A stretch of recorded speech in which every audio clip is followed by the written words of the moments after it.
Any public? No, all right. Finished. No new business. Let's get to it. Triple A. All right. Good morning. So I had to reduce the font. I will apologize in advance. It's tiny, but I try to keep these to 2 pages. There was a lot to switch up this year because after the board had set the contracts last summer for this current fiscal year, some of the allowability and the funding rules basically changed a little bit. So that was kind of hard to navigate that, but we've figured it out. And the providers didn't, they still were paid for all their work. We just had to use different buckets as we moved through the year up until now. So these write those shifts in funding.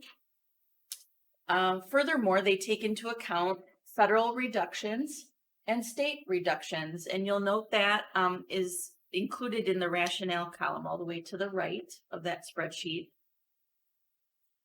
We also had a provider who didn't use as much money as we had awarded because they terminated their contract by the end of December. So there's a lot of unused respite funding.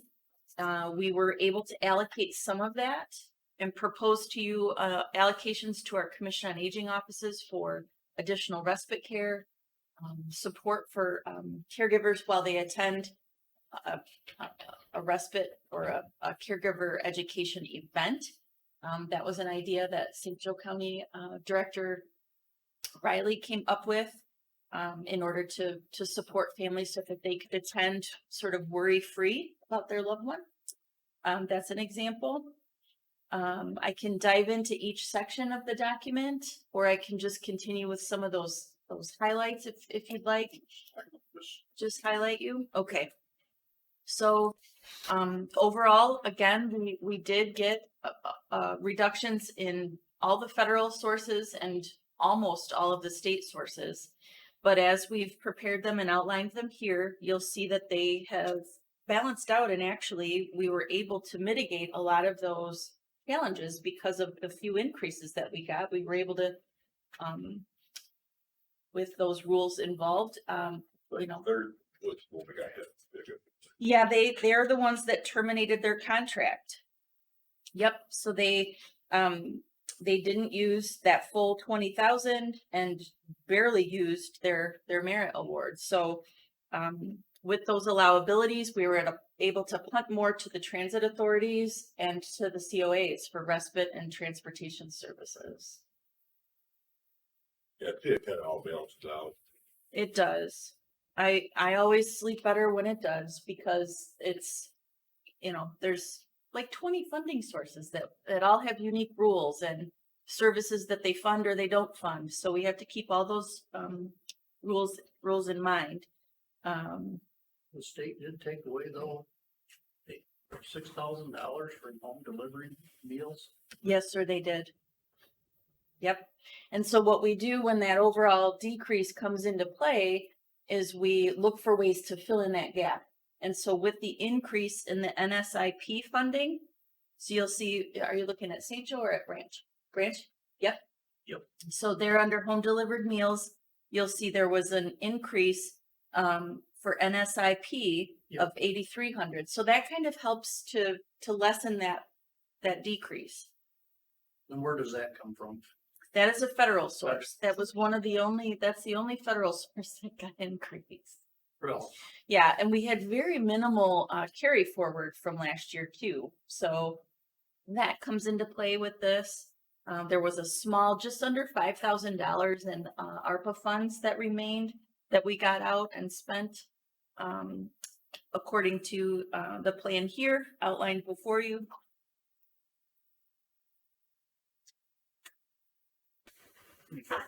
There's also some additional disease prevention, health promotion monies. There was carryover and there was a little bit of an increase there. So we discussed it with the COA directors and they said, yep, we can take that additional. And for example, Branch County's evidence-based programming sits solely at the pool. They have a neat aqua aerobics program that has been kind of it fizzled for a while because they lost their instructor. But now that the new sort of management company's in at the Brown Aquatic Center, they're able to offer that class again. And she thought she could use the additional funds that went unspent last year. So Yep. True. Approval at the full board. Board. Favor, aye. It's such a great knowledge. not about you, sir. I laughed at your jokes, your comments just kind of make me laugh. And it's Try to do. yeah, I think I used the word levity, right? You bring levity to meetings. So it's We'll call it the voice of reason. All right, what we got here for 24-25 budget amendment number 2? Who's taking that? Well, Teresa's doing all the budget amendments. All right, so this is budget amendment number 2, and it is, there are some changes to this budget. It's largely, we, always reshuffle the budget because staffing is our largest expense. And as peak positions go unfunded and we shift people around and people have to work in different programs and different stuff like that happens, there's always that kind of thing that has to happen. There are a few things in here that are, I would say, newsworthy. You will see under the dental RU 29, the Hillsdale County Dental, that increased by $50,000, and that is because it's time to pay that incentive for that dentist that this board voted on several years ago. So that payment should be made in September of this year, according to the contract and the payment plan that was authorized. So I did include that here. So that is an increase, and that's what that increase of 50,000 is. Other things that kind of noteworthy in this budget is the emerging issues grants. We did receive termination notices on a couple of those grants, which we already talked about. So you were expecting to see that. So there was a reduction in emerging issues. So that's page 7. If you're looking at your page numbers. Trying to catch up. Yeah, page 7 is towards the bottom is emerging issues grants. Choose two. I'm getting there. And so how we've combated, these reductions and prepared ourselves is, we eliminated the mobile clinic staffing. So we had a nurse and a clerk, and as those folks left, we did not replace them. It does go out, but not very often, and we're working on a project right now in Heidi's division to take it out thoughtfully to do some WIC services as well as immunizations and other projects, especially in Hillsdale, where there's no county transportation. So we're currently in the works for that with a target to start in August. So we'll keep you informed as we work through that. Look, We do, especially with Children's Special Health Care Services. We can certainly expand and do more of that.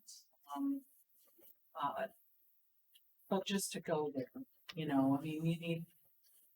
need them to want us to come. So what we do with Children's Special Health Care, they want us there because these are kids that have needs that we can assist them and they can do better in life because of the assistance that's provided. So, yeah, but we are going now. Usually we were using like Algansey Township.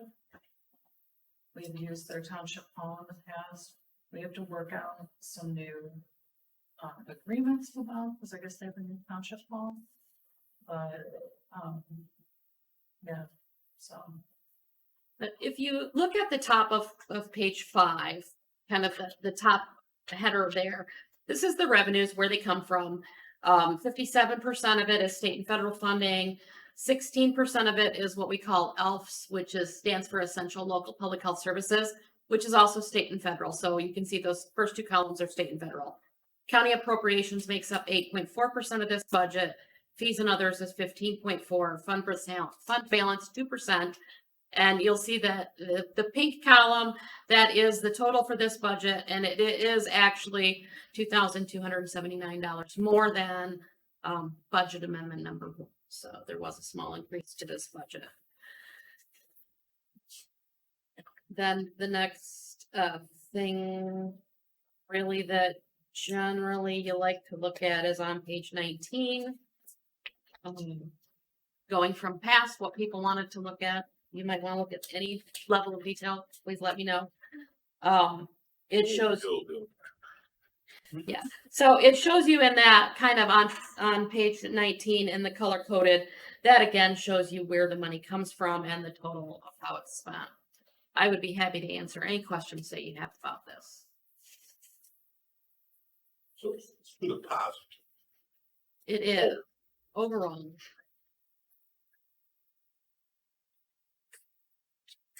Yeah, but you want to take Yep, it? Or- take it on the full board. Without your capital, we're gonna take it to the court. First, favor, aye. Now you're up, page 20. Just let us know when you go to 22, because. All right. So on page 21, again, you'll see that this is in the same format as before. And the green column is the current expenditures or revenues for those each by program.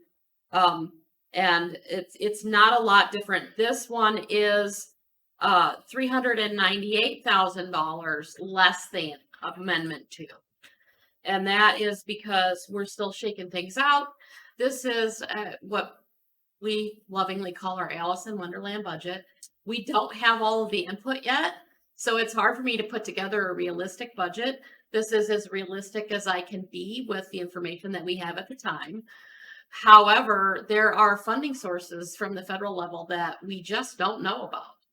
So we got one of our it's not really the statement of grant award, but it's a pre-email that tells us what we can expect from some of the sources.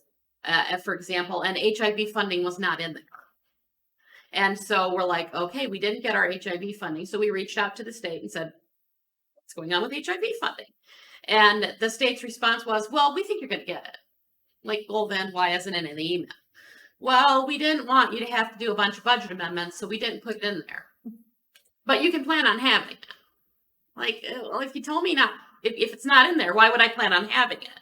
So it's this kind of communication and mixed messaging that we're getting from the state, which leaves this budget really up in the air.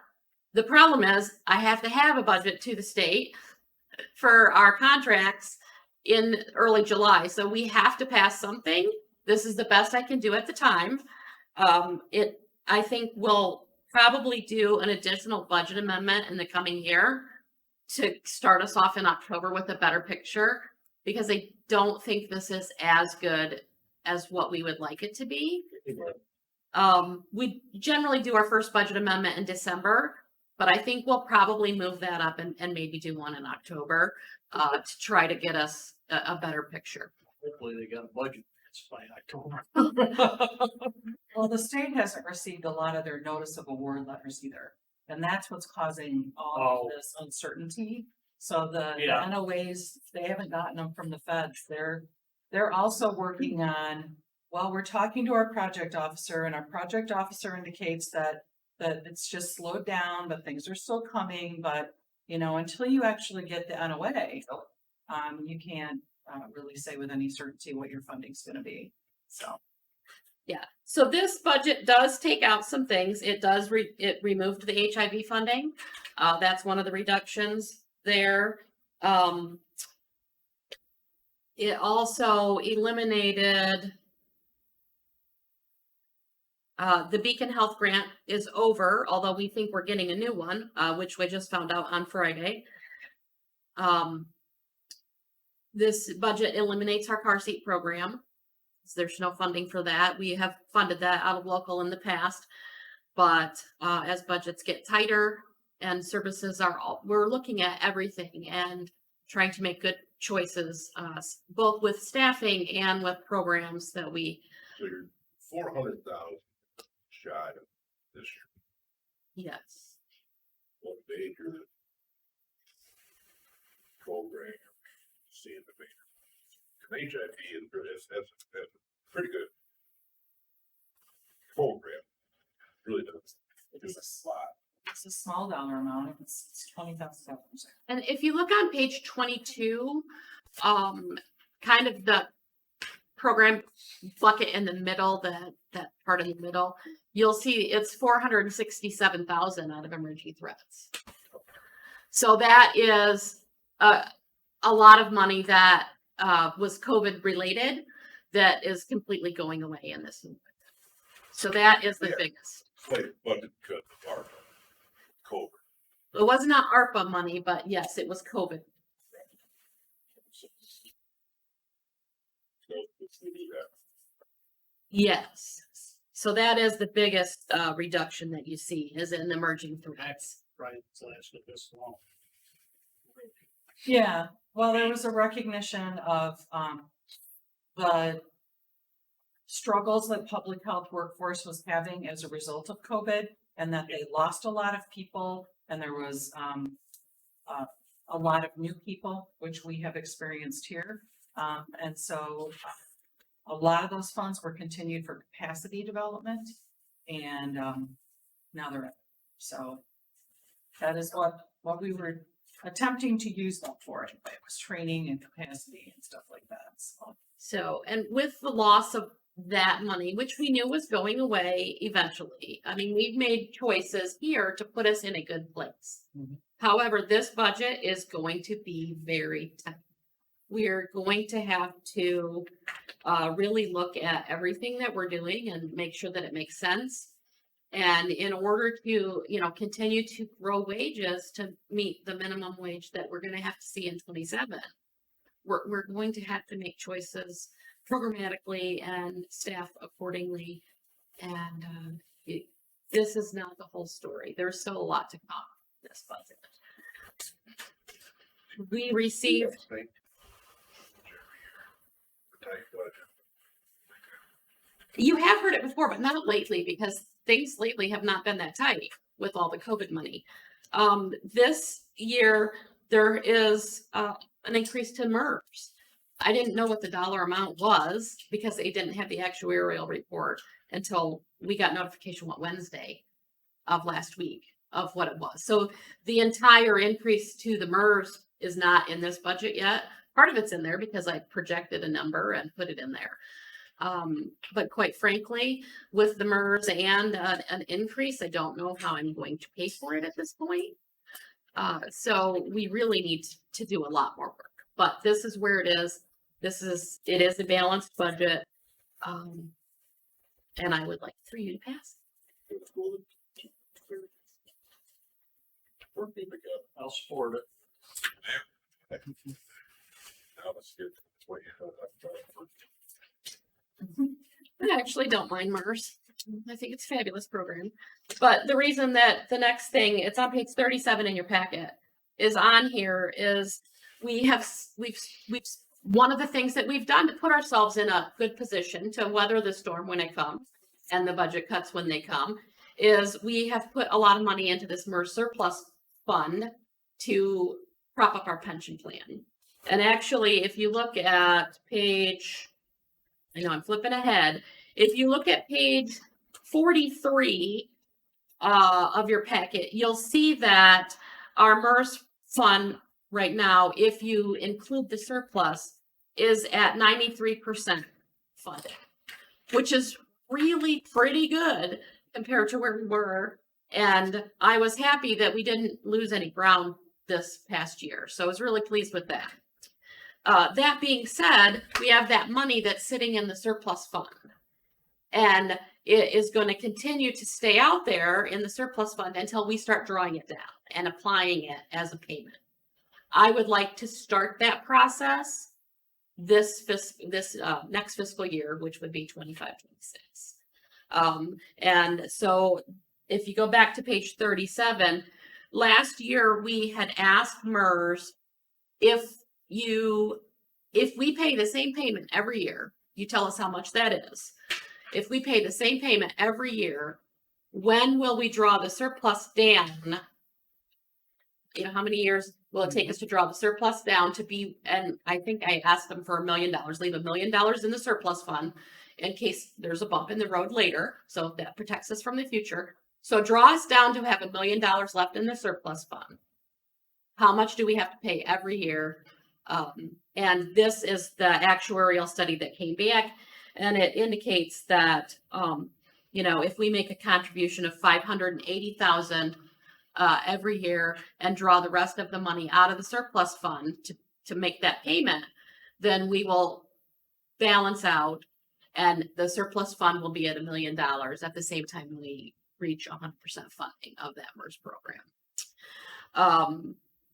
For context, if you look at page 51 of your packet, in the fifth column, in the chart on the top, in the fifth column, the bottom of the fifth column,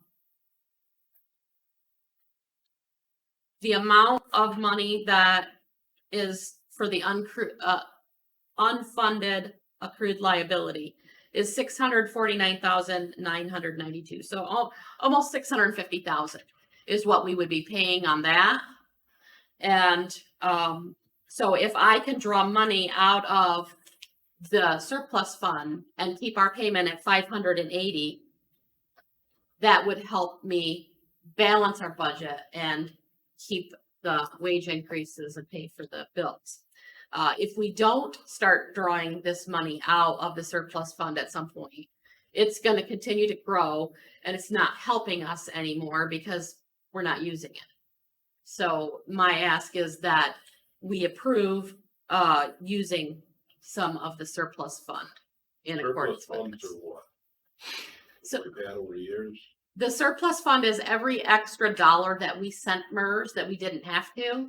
We didn't have them put it right in the plan. It's sitting in a surplus fund to be used when times got tough. So it's just, yes. So it's been out there growing and drawing interest, but it's going to continue to grow until we start drawing it off. So if what the ideal plan is that we can draw down the surplus and cross the surplus, the finish line of 100% funded at the same time that we draw that surplus down to have just $1 million in it. So What our only, percentage do they suggest that you, what's the minimum percentage that they suggest that you? I know there is one. You know what that is? They have never suggested anything like that. Always been high then. Cause I know with Litchfield, they're with MERS and there's a minimum and they're like only like 2 percentage points above. Oh, you're talking about percentage of funding. Yes. What Yes. percentage of funding is the minimum that you should have funded into that so that you have enough money, you know, you have enough money to pay your retiree? I don't remember the number right off the top of my head, but we have to do a report to the state every year. It's on the form 5572. And 5% or something like that. It- Find. I think it's 60, but I don't recall. I And we can't. might be at 65%, and that's why I'm coming up with that. So yeah, we are So we're way above way above. the minimal. We're helping. Yeah. We've worked really, really hard to get ourselves into this No, that's position good.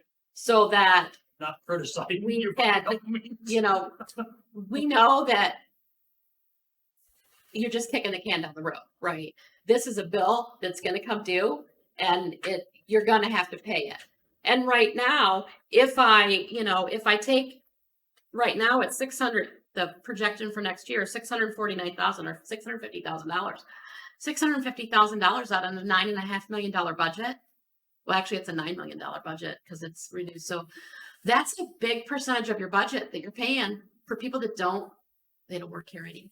So how do you take care of the staff that you currently have if you're spending so much of a percentage of your budget on people that worked here in the past? So it's been a top priority for us. And that is why I'm like, if we can keep the payment to $580,000, by drawing down the surplus and concentrate on growing the future here. That's what we need to do, because we can't just kick the can down the road. Are good with this. Yes. And it just draws a little bit, right? So it's Yeah. just a little bit, it's not, there's still a big chunk of money sitting there. It's not That like will it's gonna take continue you to down to grow. that 60%. You're still Right. gonna be up in the 90s. Well, we're hoping to get up to 100, right? But if you look at this page, Yeah, it's gonna be a while before we get there, so. but We're just a little bit, a little bit, a little bit, a little Yep. bit until we get there. And then, as Teresa well, it's said. better off to try to get to 100 and then start. Right. All right, I move the ticket. Food things. Thanks for all your support. Hey, no problem. Let's do that. See the gavel in the hand. All right, 24 MERS full report. All right. Yeah, so we just got this. It's hot off the presses. I included it. We will have Marnie from MERS come in and do a presentation about this to tell us what a great job you guys have been doing. At the July meeting, just so you know. So we will have a presentation on this in July from her, but I wanted to share it with you. It is fascinating reading. I like to read it. I actually, Report. I was really very pleased that our funding level went up by 1%. I expected it to not be that way. But then I also have to remember that this is for it's for calendar year 2024. So it does lag behind. On all the craziness that the stock market's been through has really been since January. So it would not be included in this. So next year's probably won't be as rosy unless things get a lot better between now and the end of the year. But the really good news here is the assumptions really didn't change, which means we didn't lose ground. That's good. Need a motion on that one, or is that just? It's just informational. Good, Igor. I'll let you know. No, I think I'm good. Any call to the public? You want to say anything, Commissioner comments? I'll make a motion to adjourn. Very much. Jared, still on against that?